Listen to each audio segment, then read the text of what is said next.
What is the scariest story you know that is 100% true? I would call it creepy more than scary, but my mom's friend had a small house and lived alone. She noticed weird things, a batch of soup depleting faster than usual, missing eggs, damp towels in the hamper when she hadn't used any, extra dishes in the dishwasher, etc. This went on for months. She thought she was just being forgetful. One day she heard some thumping around in her attic and went to investigate. She found some makeshift living quarters, small radio, hot plate, sleeping bag, pillow, food wrappers, etc. She called the cops who came to keep an eye on the place. They ended up catching a homeless man climbing a tree, trying to sneak into her attic window. He had been doing this almost daily. He would wait for her to go to work, then go downstairs and help himself to food and amenities. The funny part about this story is they got to know each other throughout the ordeal, and the guy was actually very respectful, just down on his luck. She didn't press charges. Instead, let him move in, helped him get a job, and he lived in the attic until he got back on his feet. Creepy shit with a happy ending. Damp towels in the hamper when she hadn't used any, extra dishes in the dishwasher, and that's when she knew she'd found a keeper housemate. Right, I'd be happy if the people I lived with did these things. My mom was driving, and a guy ran out in the road, so she stopped, so she called and hit him. It was nighttime, so it was pretty dark out, and 3 other men emerged from the forest around, all trying to use the door handles of her car to get him. She locked them luckily, and gassed it to the nearest town. Remember to always lock your car after you start it, because if it wasn't unlocked who knows what would have happened to her. Probably one of the many reasons newer cars auto lock their doors once you go over 15 miles per hour. Nishaba train disaster link. Wikipedia. org/wiki/nishapa_train_disaster is something that reminds me how death can come at any moment. A train with 51 wagons of sulfur, fertilizer, petrol and cotton wool somehow broke loose and rolled down the track about 20 kilometers until it derailed in the town of Qayyum, Iran. There were no humans on board. Chemical leaks ensued and authorities tried to extinguish whatever fires broke out. At one point, the whole thing explodes, and it really explodes. The whole town of Qayyum is literally demolished. 3 nearby towns are badly damaged, and it was heard 70 kilometers away. The wreckage continued to explode for several days after. Around 300 people died, and more than that injured. An earthquake of 3.6 on Richter scale was produced. I feel like this was intentional, not an accident. Why were so many extremely explosive and flammable materials stored together? How did the train travel 20 kilometers on its own without anyone noticing? And most importantly, how did it gain 50 meters in elevation over that distance? Terrorism is suspected by I don't think anything was found about what caused it. The 1904 Cincinnati Privy disaster. Link. com/Cincinnati Privy disaster 1904/ In 1904, 9 schoolgirls drowned in an outhouse after the floor collapsed. They literally drowned in human waste. This is the second post in this thread that features Cincinnati. For such an inconspicuous little Midwestern city, it does have a colorful history. It's also the second post in this thread to involve drowning in shit. My friend's boss bought an Audi A4 convertible back when they were new and interesting. One of the talking points was the pop-up roll hoops that were hidden unless you rolled it. A few months after buying it, he got to test those roll hoops out. As he lost control and skidded down a steep bank about 10 meters, 35 feet, deep, the roll hoops did their job, and he survived with just cuts and scratches from the bushes he plowed through. The car ended up the right way up, and he got out, walked back up the bank to the side of the road, then got on the phone to the police to report the accident. While he was standing there, a driver from a car that had seen the accident came over to speak to him. Approaching from behind, the other driver asked if he was okay. My friend's boss turned around to reply and dropped dead. His neck had been fractured, but was in one piece right up until he turned his head, when it severed his spinal cord. That would be so ducking traumatic for the other driver. Can you imagine? Dude probably thought he had crazy demon powers that killed anyone who looked at him. Various torture murders are probably the most horrific things I've read about. Junko Furuta, who was a perfectly normal girl until she was kidnapped off the street by a gang for no reason. Purely wrong place, wrong time. According to Japanese sources, and unimaginably raped and tortured to death over 44 days. Kiki Camarena, a D agent in Mexico, who was kidnapped by the Guadalajara cartel and tortured to death over about 3 days. His story is the central focus of the show Narcos, Mexico, but from what I've read, his death was even more brutal than what they make it out to be. A detail consistent in both is that they brought in a doctor to revive him numerous times when he got too close to death and keep him conscious so he couldn't pass out from the pain. Kellyanne Bates, who was groomed from a young age by a scumbag who eventually killed her slowly over the course of about a month in their apartment. Her injuries were so horrific the jury at the guy's trial had to get counseling. For example, her eyes were missing and there were stab wounds in the sockets. Sylvia Likens, whose parents left her in the care of a woman who both personally and with the help of her children and their friends degraded, tortured, and killed over several months. The Hello Kitty murder in China, where a man and his about 13-year-old girlfriend kidnapped a prostitute who had supposedly stolen from him, even though sources say she had paid him back with interest, tortured her to death, and then stuffed her corpse into a Hello Kitty toy. Baby Brianna, a newborn whose mother, father, and uncle tortured and raped her from the second they brought her home from the hospital until the second she died. Baby P, a British toddler whose mother let her boyfriend torture him to death. His back was broken in his last days of life. Honestly, there are just so many horrifically on par with each other. You could list them all day. Sylvia Likens, I got sick just reading the name again. I was thinking of adding it here, but couldn't remember the last name. It was almost a relief after decades of this story sticking with me, and there was no way I could make myself go and look it up. Read it here and instantly I'm sick. They mutilated that poor girl. They used her sister as a coercive threat. The carriage Iver not only encouraged her own children to torture Sylvia, but the neighborhood kids also came around and participated. Cops came to the house even. But the lack of punishment. The fact every participant paroled out and went on to become school teachers and ministers. I needed to make sure I had something right, and here is a basic wiki link. It doesn't go too much into the horrible details compared to other references, but I'm now going to crawl in a hole for the next few weeks. Stick to r/aww for a while. Have a drink and enter recovery. Link. M. Wikipedia. org/wiki/murder_of_Sylvia_Likens. Wow. I read that Wikipedia article, and it was horrific. Now you're telling me it doesn't go into a lot of details? I think I'll stop looking.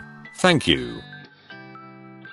Artemis Pyle, the drummer from Lynyrd Skynyrd, survived a plane crash and walked to a nearby house, only to be shot by the homie Arwana. The homie Arwana saw a bloody long-haired man and winged him. Pyle survived that as well and made a full recovery. Before my dad died, he once told me a story from when he was in Vietnam in the 1960s. He told me about a mission where he and one other American with 5 CIDG strikers, South Vietnamese villagers turned fighters, were tasked to emplace seismic ground sensors along a trail network deep in the jungle. He said they were about 2 days into the mission when he and 2 of the strikers split off from the main group to go watch a nearby trail intersection. He said the jungle was pretty quiet that day, just the sounds of birds and bugs and an occasional monkey. He said they had been watching the trail intersection for about 3 or 4 hours and were deciding on whether to move further down the trail or to turn back and link up with the rest of the patrol. Before leaving the cover of the brush, my dad said he checked the trail ahead of them one last time and prepared his men to move. Now here is where the story gets interesting, and he told this part with absolute dead seriousness. He said just as he started to step out onto the trail, he sees a light-skinned black Union cavalry soldier in full battle gear laying alongside the trail just shy of the intersection. My dad said the Union soldier had 2 pistols, a Spencer rifle and a short curved club at his hip. As my dad was trying to process what he was seeing, the soldier looked directly at him and smiled. Then the soldier slowly placed a finger up to his lips, as if to tell him to be silent, and then motioned my dad back off the trail. My dad said he signaled for his men to remain hidden, and he recalled that as he slipped back into the jungle on one side of the trail. The Union soldier did the same on his side of the trail. Less than 10 seconds later he said the lead element of a group of NVA, North Vietnamese Army soldiers, walked right through the trail intersection some 30 feet away. My dad estimated that the group was comprised of some 70-80 soldiers equipped with automatic rifles, light machine guns and rocket-propelled grenade launchers. He has no doubt that his entire team would have been wiped out on the spot. He said as soon as the enemy soldiers had passed, he and his team beat feet out of there as fast and as quietly as they could and rejoined with the rest of the patrol. He reported the enemy soldiers his team had encountered, but decided not to say anything about the soldier he had seen. My dad kept this secret for many years, only telling me just before he passed, and earlier only telling his grandmother on her deathbed in the 1970s. He said when he told his grandmother, she smiled and without opening her eyes told him, "You saw old Red Tom." Red Tom was my great-great-grandfather. He was a half-black/half Creek freeman who was a scout for the Union Army during the Civil War and later served with the U.S. Cavalry in the American West. He was known for carrying 2 pistols, a Spencer rifle and a Creek war club into battle. That is one of the most interesting, as opposed to horrifying, stories I've seen in this thread. Thank you for sharing. A female friend in college disappeared from a party at another university in the city town 25-ish miles north of our school. She had arrived with another friend who I believe had driven. At some point she split off to play cornhole or something and was later inexplicably gone. Phone calls went to voicemail. Police were called, but she was simply missing. About 10 days later she was found by a homeless man who witnessed her crawling up to a bus stop in the city, begging for help. She had broken a leg and an arm, and was in very bad shape. At the quite large party, she had her drink secretly drugged, and was then led off by a group of men into their vehicle. She was taken to an apartment, where she was drugged, repeatedly raped, and locked in a small room in between with a bucket, to use as a bathroom. At one point, after being injected with heroin and raped, she somehow managed to convince one of her captors to allow her to use the actual bathroom to clean herself up. This bathroom had a small window to the outside, and with the shower running, she managed to squeeze out and fell from the 3rd story into a large hedge/bush. From there she crawled from the apartment complex to the road and bus stop, where the homeless man saw her and called police. Many cars stopped upon seeing her, making her captives unable to recapture her. 3 men were later arrested for the crime after surveillance cameras allowed police to locate the apartment which she jumped from. She returned to our university almost 2 years later, graduated, and became a nurse. She was obviously traumatized, never partied again, carried a gun everywhere she could, and somehow moved on with life. It was a terrifying tale none of us ever forgot. She was an 18-year-old freshman when the incident happened. Ed Kemper murdered college women because his mother worked at a college, and he claims he wanted to destroy everything she loved. Then, he murdered his mother and decapitated her, raped her head and her body, set her head on a shelf, and screamed at it for hours. That is the part that terrifies me. Then he murdered her best friend, and turned himself in, relaying the whole story in detail, crying, "Edit, it hurts because I'm not a lizard. I didn't crawl out from under a rock. I came from my mother's vagina, and in a rage, I went right back in." Ed Kemper quote from a police interview. Link. Oxygen.com/Kemper on Kemper inside the mind of a serial killer/crime time/Ed Kemper mother murder freaks me the hell out. Edit 111 days later, I'm still getting comments on this, so I'll add another thing that makes him creepy. He would bury the heads of the women he killed in his mother's backyard. He lived with her. He angled the head to where they were pointed upward facing his mother's bedroom window. He would later say he did this purposely because his mother always wanted to be looked up to. Check out Mindhunter on Netflix for a super creepy portrayal of Ed Kemper. That actor gives me chills and an impending sense of dread when he is on the screen. When my aunt was about 16 she was working at a grocery store and had a boss in his mid-20s. One day he called the house and was begging her to sneak out and hang out with him. She was considering it because it was her boss and she didn't want to say no. My mom, who is 2 years younger than her, always gets these incredibly spot on gut feelings. She had one that night and begged my aunt not to go out with him. Thankfully she listened to my mom and told him no, which made him really angry. He ended up going out that night and meeting another girl. He took her out to some cliffs and raped her and pushed her off. Somehow she lived through this and was able to get him sent to prison. I feel so sorry for that girl and so thankful for my mom and her gut feelings. Always trust your gut. So, a 20-something man wanted a 16-year-old girl, Aka a minor, who was also one of his employees, to sneak out and hang out with him. I'd say no gut feelings required for that one. Dude is a creeper.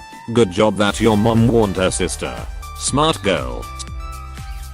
Not as scary as some of the stories here, but I was pretty horrified when my dad told me the story. There are some really big houses in the woods in my hometown. One of the owners went out drinking with his buddies and realized he forgot the key to the gate when he got home. So he decided to just climb the gate. While climbing in his drunken state he slips and his leg gets pierced by one of the spikes on the gate. He was hanging there but too afraid to call for his wife, since he was sure she would just open the automatic gate from inside the house, and since it was one of those gates that slides to the side it would just rip his leg off if she did. He was hanging there the entire night until his wife woke up, saw him and called the fire department. My dad, who is one of the firefighters that showed up, said they had to saw off the spike to get him off. Just imagine hanging from your own gate all night not being able to call for help. This is from South Africa. The woman is called Alison Botha and she was abducted, raped and then choked until she blacked out. She was driven into a secluded area, stabbed 30 times in the abdomen and 16 times in the throat, and left for dead on the side of the road. She had to use her shirt to keep her organs inside her body and hold her head up because of a damaged muscle in her neck, and proceeded to crawl to the road where she was eventually spotted and rescued. She survived the attack and now does motivational speaking, I believe. Link. co/40,889/hijacked, raped, stabbed and still standing strong / and here is a link to the IMDb page for the documentary. Link. imb.com/title/TT3,949,952/ What a total badass. I spent my first 10 years in New Delhi. Back then, we would find dead women, burnt with acid or set on fire, and it used to be so normal. Like, oh look, another one of those dowry cases where her family didn't pay the husband enough money, so they killed her. Many years later I revisited those memories and realized how insane that actually was. I'd totally forgotten about all that. People who use acid as a weapon are seriously ducked. People who kill women over dowries are seriously ducked. 100% true as it happened to me. It's probably more spooky than scary. I'll let you be the judge. Many years ago, before there were cell phones, we had these things called pagers strapped to our hips. Someone would page you with their phone number and you would call them back when you got to a phone. As an on-call technician working in the audio-visual field, my pager would go off all the freaking time. Like most people who used pagers, our clients knew that if you followed up your number with a 911, that would indicate to the technician to stop what they were doing and call right away. Although I was always busy, I rarely, if ever, got 911s. One afternoon traveling from Orlando to St. Petersburg via Interstate 4, my pager goes off with a number 1 don't recognize, followed by the 911. I find the first exit and pull into a little truck, stop looking place outside of Plant City to use the payphone. This takes maybe 3 minutes tops. I walk in, ask for some change and head to the wall where there are 4 payphones to choose from. I pop my quarter in and dial the number displayed on my trusty pager. It rings. And rings. And rings. And rings. I'm thinking to myself, WTF? Who would page me with a 911 and not answer their phone? It's just about then that I notice another ringing sound in addition to the one in my ear. I pull the handset from my ear and 2 phones over on the wall. Another payphone is ringing, but with an incoming call. I hang up the handset and the ringing stops on the other phone. I walk a few paces over, pick up the handset, and look at the phone number printed above the buttons. I look at the number on my pager. I look at the number on the phone. I look at the number on my pager again. I look at the phone again. Except for the 911, they are identical. I kinda lose my breath for a second, and then I make my way over to the girl at the counter and ask if she saw anyone use the payphone. She said I was the only person in the store in the last hour. The whole episode probably took 15 minutes. But man, I was freaked out. The hair on the back of my neck was standing straight up, and I just wanted out of there. I get about 10 miles down the highway and come upon a scene that looked like a bomb went off. 4-car pileup involving a tractor trailer hauling a load of steel that had come loose. State troopers and paramedics just arriving. I pulled over to the side and helped the best I could, but it was all pretty much over once it began. I have no idea why I got that page, or from whom or what, but I'm convinced that if I hadn't, I would not be alive to write this today. The driver, one of the semis we took in on trade, died in the truck. The sleeping area is a bunk with a mattress that can be flipped up, and under it is a seat and a table. So during the day it's a dinner setup, and at night, you pull a lever and pull the bunk down to sleep. Well, something happened, and the bunk flipped up while the driver was sleeping, and it pinned him against the wall. He couldn't get it to drop back down and suffocated. He was stuck there for somewhere around 12 hours. Someone had noticed that he was parked for an unusually long amount of time for the kind of deliveries he did. The company that built the sleeper did something to the bunk, so that couldn't happen again, and supposedly recalled all of that sleeper style. Hey, thanks for watching, and don't forget to subscribe.